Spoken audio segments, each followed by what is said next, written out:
he video hianin news hot tak tak kan riak leng he voin chu news atam khop maya ama sabera chuanin Mizoram sarkarin diesel le petrol man cheng ni ve in ati sang ti hi kan riak anga ador le two wheeler taxi permit politics khelnan man kan tum velo kan PWD minister hian aron tia ti chuanin zallen na sual tu te telwin MNF akimlo Mizoram history po akimlo ti hi ex minister in aron soyani ti chuanin boina siam tu no pangpangan man de ka riak cha ka thing ka ti khopa ka chiar news ka chiar tir phei chuan to he mi bon lutuk mizo zinga visual art PhD masaber laltlan chua tlangwalani ka ringa tlangwal laltlan chua hi ka riak bokang ole ama sabera chuanin Mizoram sarkarin diesel le petrol man cheng ni ve na ti sang te he ni kan chiar phata kan riakang September ni sang ni som ni pali Section 19 of the Mizoram Value Added Tax Act 2005 Act number 1 of 2005 in thune ina apek angin Mizoram Governor chuan Mizoram Value Added Tax Act sang ni panga Act number 1 of sang ni panga chu siam tha in diesel le petrol man chu atidang lama litara cheng ni ve in ati sang ta ani diesel le petrol man ti sani September ni khat sang ni som ni pali atanga man tran turin thu chua siam ani heng tui al thei man ti san ani ba ka hian ani ta ka hian diesel atanga value added tax la ki 5.23% atangin 10% a kai chodona petrol atanga value added tax la po 16.36% atangin 18% a kai chodon tabok ani SM Ali, Secretary to the Government of Mizoram Taxation Department chuan August ni som thum sang ni som ni pali khanin thu chua hi asiamani ole kan ria kang ama sabera chuanin opposition party ten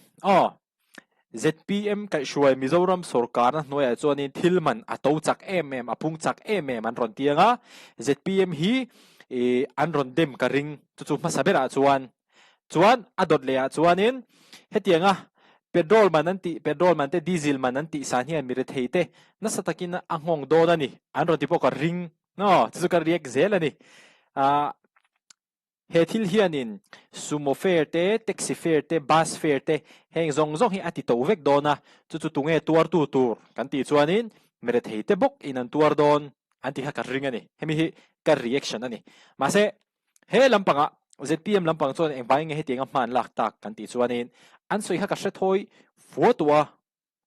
nakina an han beyanga opposition lampang ten ZPM spokesperson te pokhan ron la soile mai theya hetinga chia kan choi tam hianin sarkara alua sarkarin amman na tur dik tak amman hianin rampo in mason na ai thazok tu na thazok te po hianin athok thei don ani tikha ruling lampang chanchan tur ni ve thei tur ang khanin ka ngai ani tu chu ka reaction ani mi puinol pui chuan cheng ni lek chu apoi don mon le te point mai theya then kha chuanin han ti to zel kher nga tinge mon le sarkar thar ri chu le te pon ti thei ni chu ting chu thil om dan ani nga atuna ka reaction kha opposition lampang te na anti ka rina kha ani mai thei ni akhami enge ati san na ati to na le kha te po kha an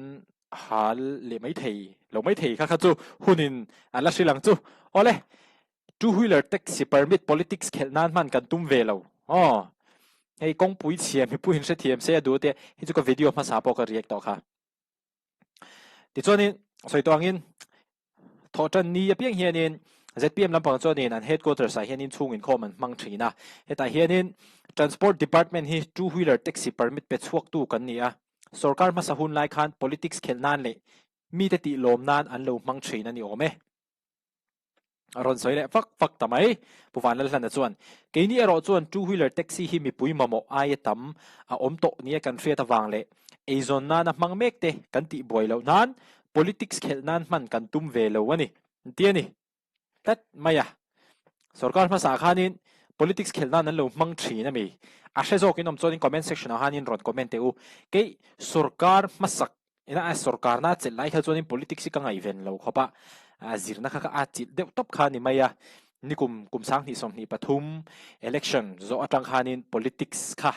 ron ati chove le chana ati ti mai la ron ngai ven chove le chana ni he YouTube te po hian soitlang to lo loila ahun lai mil zela kan thil ngai ven na zir khan kan content te po hi lo dang lam ve a gym an boy pui lai kha chuanin gym a kan vlog a kan workout a vlog shim kan boy pui lai kha chuan kan vlog ani tin khan ti chuanin zirna lampang kan boy pui lai kha chuanin zirna lampang kan vlog a video kan ti choka politics kan ngai event de chuan politics sung cha kha kan ti choka content in thak te po kha ahuna zir zel kha lo ni ve ti kha kan choi lang tel ve shim prim ani chu kong se hi chu nia video ma sa po khanin ka react to fura nia a che ol samalom heta ka le khazira mun dibruga te po hena che khop mai an no na sa masai mizoram chu ru asur na salu tuka kumin chu pwd te pon bong kon te po khan siam tha an nowa motor le ni na dai khwara ti khan tu yatling le chele khatiang reng khanin ma opposition lam pang chuan in le mi pui zpm ngai theilo shim shim chuan in zpm beinan ta khanin an ma he thil hi chu om ka ti khop mai impon ni se ru te hi asur te hi hanji om deu se mizo mi pui te chuan in kong pui thatak nei kha kan lo be sei don ani fur khat mai ni lo fur thum fur li khang dai te po kha kan lo be sei don ni tu dai hian in opposition ten zpm hi beinan he te hian mang chewa chu wan chuan he tenga beinan an man cheu hi in tluk pui theya amai ro chu nakina e kumlin nuwa po in ku ka soi thiam nan chu in lo tluk pui theya amai ro chu kong pui chhe hi in ming that pui thei ni nakina chu mo kong pui che me ma kan sarkar tir chuan ma se kong pui kan siam that nu kha chuanin fur khat mai pon ni lo fur thum thleng pon hei kong pui chu ala thakop mai tiang din huna khanin in lein lang kai thei ni hunin la nei khami kha an ron motivate chewani zeblo chuanin nakina christmas te lo nianga kong pui che dewa right ta chu tonge nu tv gang tera ron react zoi ni chu ti chuanin zalen na sual tu te tel lowin mnf kim lawa mi zone ham history po akim lo ti hipulal cham lena ex minister in soyani minister lui pulal cham lena chuanin voina hian thuthlung hluia akir le hun ni bible po hi thuthlung hlui tel lowin akim lawa kan ham chanchin man lai changta te hriat chian atula tu lai chanchin chau choiwong hi afam kim lawa atia zalen na sual tu tel lowin mnf le mi zone ham history hi a tel lo ni in soyani hethili chunia ani vereng tho zeblo chuan frank dewa soidon chuan a chan chu zelen da swal kha khabi underground movement ti te poning chu kha mizoram chanchin soi chuan in a soilan lo thei lowa a chan chu mizo rampum pui khamin effect box ya chu wang ha chuan kha chu atel hrim hrim ani ti kha kan ron react ve hrim hrim ani le boina siam tu no pangpangan man ai a thing kum sang ni som ni pali ani to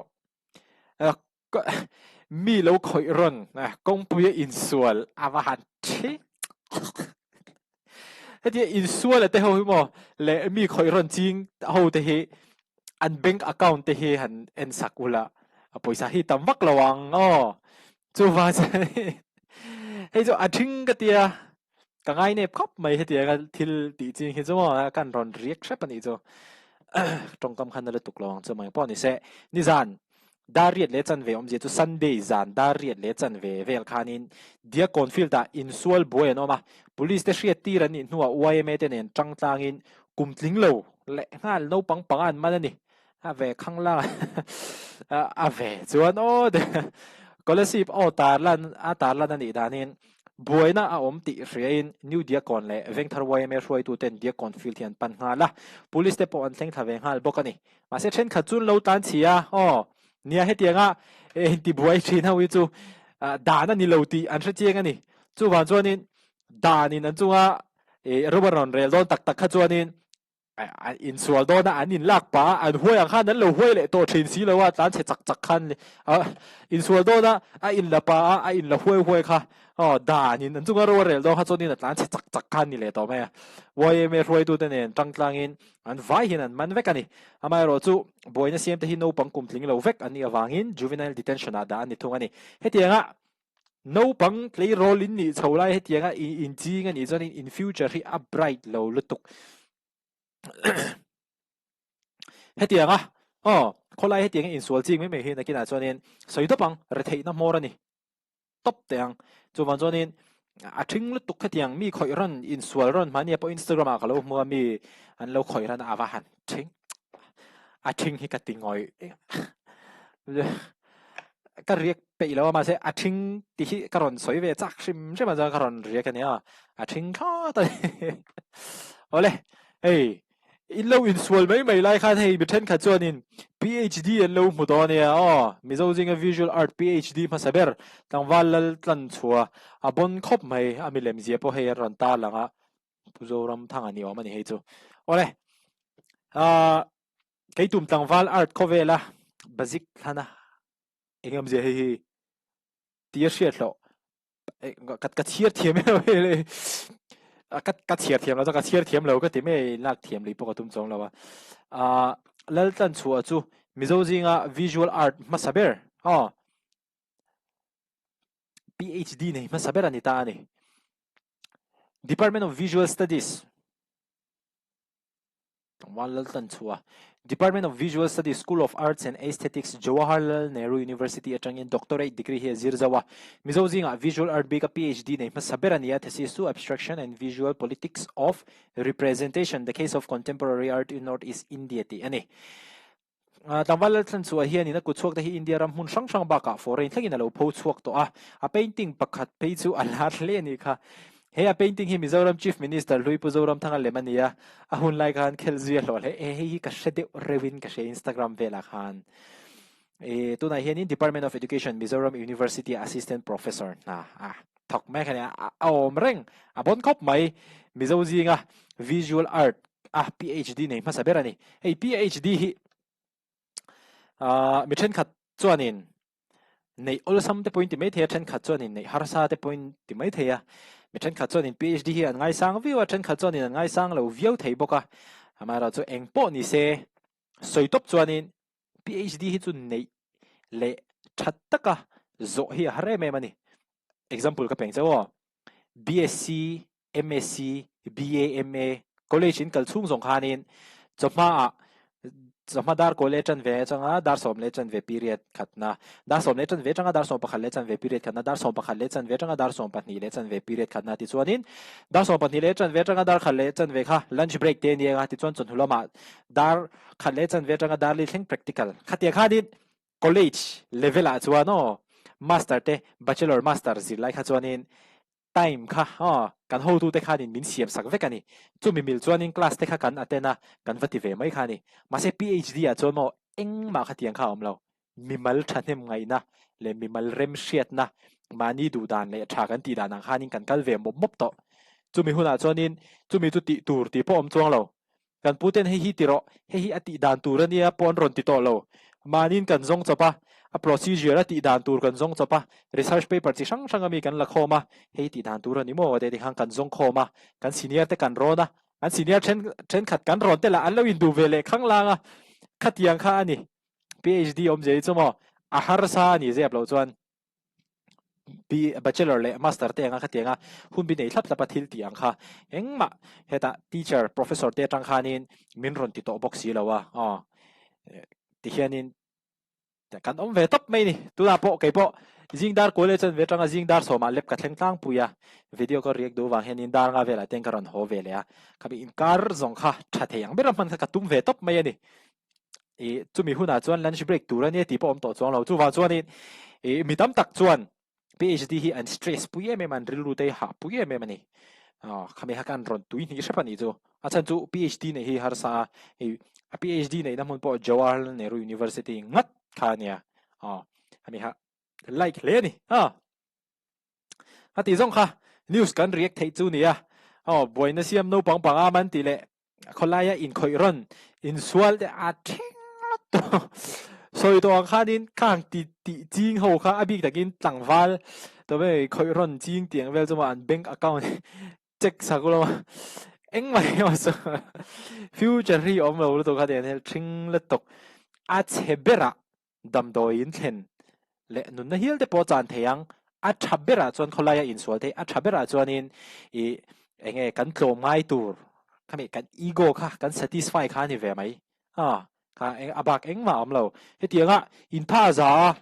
tharum te in mang du ne te chuan in gym te kal lu la exer te lau la thade zo ne tianga mi in khom bang an tiang ne lo in sual pui te thing la tok